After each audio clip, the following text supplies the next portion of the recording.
It's time for Speaking of Speaking. Quick tips and tools to take you from stage fright to spotlight. This podcast gives you an inside look from the world of public speaking and speaking secrets you need to be bold from the stage, no matter what business you're in.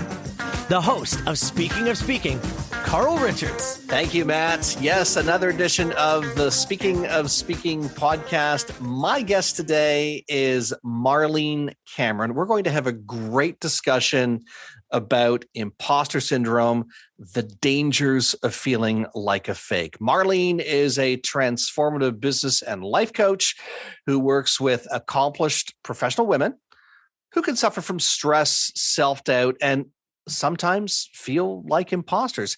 She helps them embrace their true nature, their innate wisdom, and their natural confidence so that they can thrive as business owners and leaders. And this is the first time Marlene and I have done anything like this before. We've been in courses together before, but this is the first time we have a chance to be on the podcast together. So welcome, Marlene, to the podcast. Thanks, Carl. So tell me, what is imposter syndrome? Let's put a definition or get some information about what it really is. I think succinctly, it's the inability for people who are obviously accomplished, successful, capable, to be able to internalize their own achievements or their own success.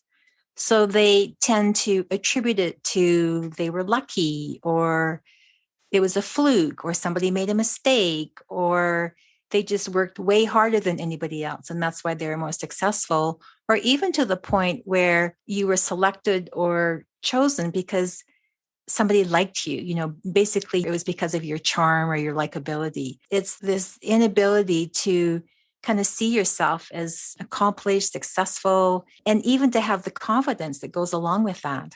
That's wild when you mention that. And we're going to do a deep dive into this and relate it to speaking and podcasting. Is this commonplace for people to at some point feel this way? How mainstream is it? Yeah, they did some early studies, and what they found was that imposter syndrome can raise its head, if you will, when people make significant transitions. So maybe you're leaving, your educational program and going into the business world for the first time. Maybe you're changing careers or changing industries, or you're moving up the corporate ladder and moving into a level that you don't have a lot of expertise or comfort in. So people will often experience kind of that temporary feeling, and up to 70% of people.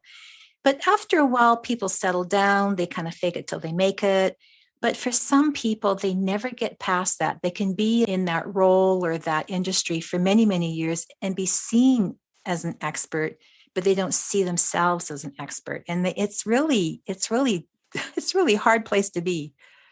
Yeah, it sounds like it. And it sounds like it also goes beyond the typical, I'm not good enough, I'm not smart enough. It goes beyond that because once most people, because apparently, as you said, 70% of people experience this at some point, but most people eventually will get through that. They'll recognize that, hey, I have been successful, and now I am good enough, and now I am smart enough, and now people do see me as an expert, and that's a good feeling. And when you hit those accomplishments, you celebrate. But if you suffer from imposter syndrome, if I'm hearing it correctly, that's not the case. No, it's like you never get past that. And you can have all kinds of compliments and win awards and be promoted. And it's just never enough to convince yourself that you are actually deserving of that and that you've earned it. Is there a sector of the population that suffers more from it?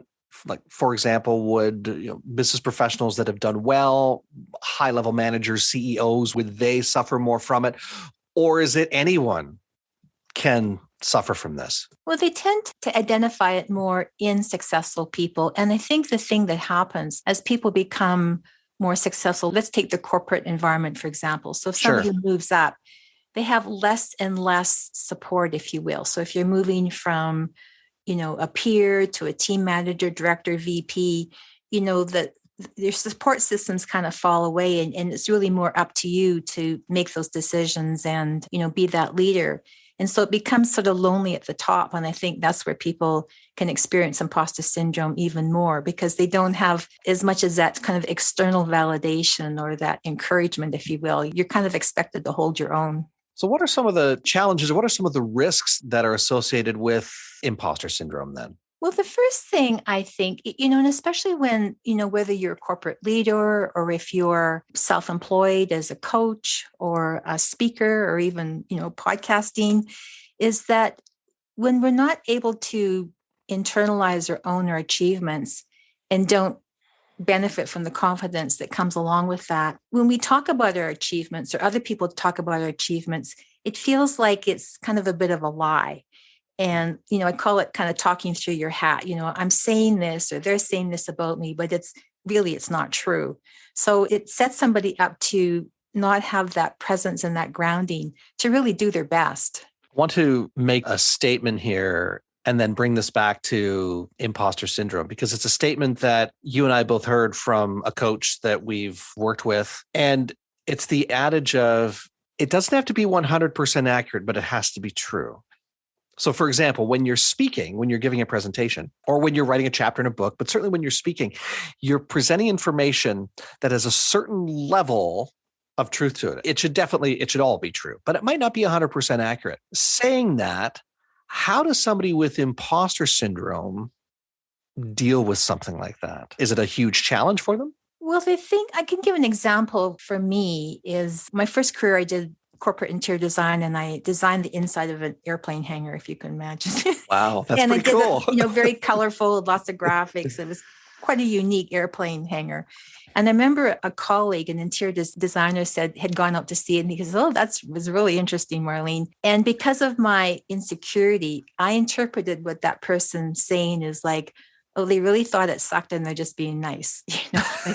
So it kind of sets us up to interpret, compliments or awards or rewards as like, I don't really deserve this. And, they're just kind of pulling the wool over my eyes. So, yeah. It has to be challenging then for speakers or podcasters, because firstly, if you're a speaker, if you're getting on stage, there's a reason you're there. You're there because you're the authority in that field. You've been asked to speak in some cases. And certainly if you're a podcaster, you bring a level of professionalism, expertise, credibility to that show. It's got to be a huge challenge, though, to do that without just feeling really uncomfortable. A great metaphor for that situation is, a speaker connecting or a podcast host connecting with their audience, is if you're concerned about what other people think of you, they're going to find out I'm a fake. They're going to find out, I'm giving the wrong impression about my capabilities. It's almost like if you banged your head on the cupboard and you got a black eye and you try to put makeup on to cover the black eye, and then you go out in public and all you're thinking about is wondering if people can see your black eye. So you're not really connecting with those people, right? You've kind of got, this self-conscious thing going on that kind of makes you unavailable to, your audience, or unavailable to, whoever you're conversing with. So that's a big issue with imposter syndrome, is this self-consciousness that keeps you somewhat disconnected from others. And when you put up that barrier, like you said, especially in front of an audience, it's hard to win them into your camp. It's hard for them to say, okay, I'm going to buy your book. I'm going to sign up for your workshop. I'm going to click the link and, do whatever the next step is, because you've put up that barrier. Exactly. Basically. Yeah. How does one with imposter syndrome then move beyond it or navigate through it? Is it something that's always there and they learn how to rechannel their thinking? How does that work? Well, Carl, it really is about rechanneling our thinking, but not in the way you'd think. I suffered with imposter syndrome myself for decades, really throughout my 3 professional careers. And I worked with lots of different coaches and counselors and using different techniques and processes. And I came across, I'll call it an understanding about how our mind really works. It's called the 3 principles. It was discovered by a Canadian man, actually. And one of the things that was such a revelation for me was this idea that what we experience in life actually comes through our own thinking. It doesn't come from the outside world, right? Because you and I can be in the same circumstance and have a very different experience of it because of, my interpretation, the meaning I give it, what have you. And because we feel our thinking in the moment, if I'm thinking to myself, I suck, and I have almost like a full body experience of that thought, that really feels true. That feels real. And so what this understanding taught me is a lot of what I think, is not real. It's not true. And then when I catch myself in the act, it's like, okay, there I am going again with the self-depreciating ideas about myself.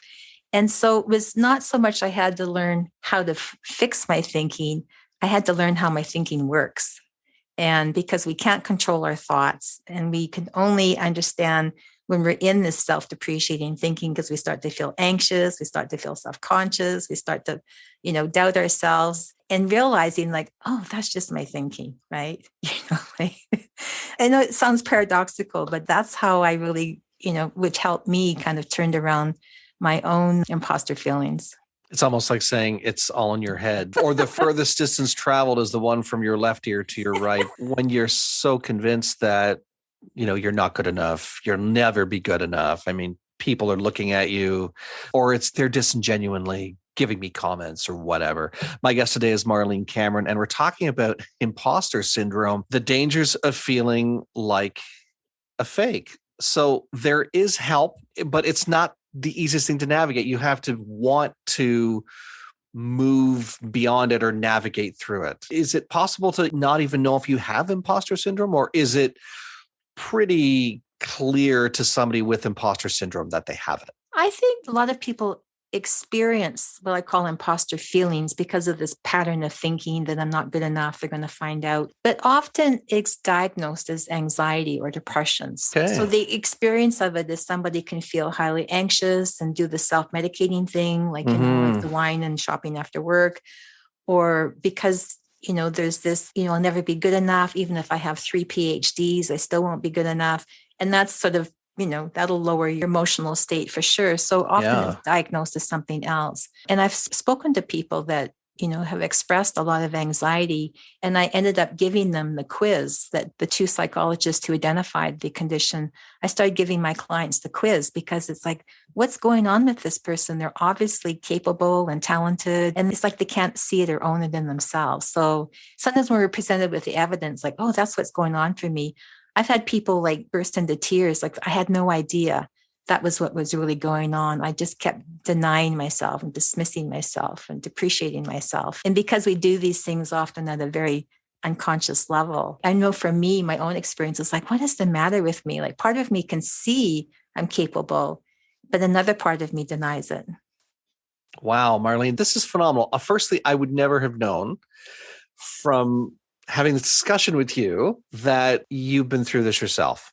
I would never have known. I would have thought that, all right, you've taken some time and learned how to help others with it because of whatever experience you've had. I would never have known. Thank you for being vulnerable and sharing, and also helping others navigate through it as well. Have you noticed in the people that you've helped along the way that there's an increase in it with, say, a younger generation than, say, baby boomers or Gen Xers? Is there a specific age group that you're finding with the work that you're doing that is more affected by it, or does that even come into play? I don't know if I could say that it affects one, generation more than in others. I think it's more a product of what we call in the coaching counseling field, we call it our conditioning. So the way we're kind of thought to think about ourselves. So for example, I grew up in a family where there was high expectations of achievement, academically, music, athletics, didn't matter, just high achievement. Right. So we start to kind of look, to see if I'm doing okay. Am I good enough? Do I measure up? And so we can fall into those patterns of thinking. So it's not really so much goes from generation to generation. It's sort of like the kind of the culture of your home, in terms of personal success. But I've also spoken with people. I used to present at international conferences on imposter syndrome, and I had people come up to me and said, my experience was the opposite. There was no expectations for me to be accomplished and successful. And I sort of felt like a bit of an imposter because I knew that's what I wanted. And I knew I had the capabilities, But when they're not supported by their own families, they feel that's where feeling like a fake. It's like, if I move out into this world of feeling confident and successful and achieved, I won't fit with my family culture of, don't have high expectations. So whether the bar has been set or whether it hasn't been, you can still feel like a fake and suffer from imposter syndrome. That is what you're saying. It all depends on the situation. Yeah. And the person, I guess. It all depends on the person. Yeah. Yeah. Because you can have 3 children in a family and only one of them, adopts that perception. Yeah. Anyone that is suffering from imposter syndrome, what's the thing that they can do that will help themselves, I guess? How can they help themselves go beyond that? Carl, what I think is probably the most helpful thing is for people to start to talk about it. It was when I had this experience where I kind of heard this little voice in my head. It's like, what would be the point? You have nothing to offer type of thing, which really felt shaken. It was actually a friend of mine who said, Marlene, maybe you should go and get some help. It's like if we're willing to kind of let somebody else know what's going on for us, we call it being vulnerable or truthful. That's often the starting point. Like, just quit beating yourself up. Other people feel the way you do.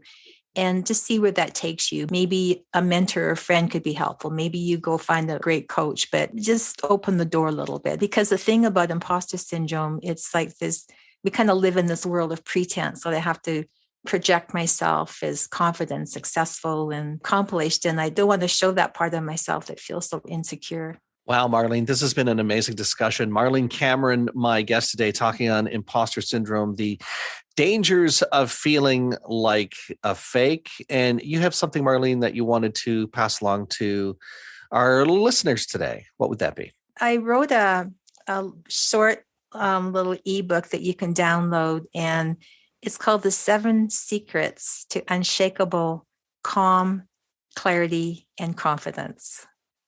And this is information that we'll put in the show notes, as well as how to get a hold of Marlene, her email address, and her website, which is simply marlenecameron.com.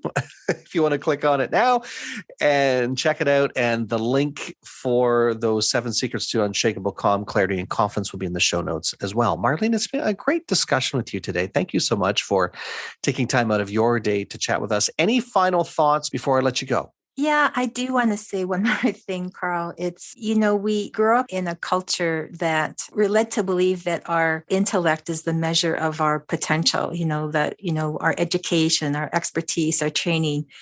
But we have much deeper wisdom and insight and intuition that can augment our intellect. And when we start to understand that and look to that, that's where it's not all up to me. It's like, I'm supported here. I'll know the answer when I need to know it. And I just find that very comforting. Very true and very insightful. Marlene Cameron, thanks for joining me on the podcast today. Thanks, Carl. It's been a real pleasure. And remember, get out there and own the platform. Thanks for listening to the Speaking of Speaking podcast. Fired up about something you heard today? Want to learn more? Be sure to visit carlspeaks.ca. And don't forget to follow Carl on Twitter @CarlRichard72 or join the Facebook group Speaking of Speaking.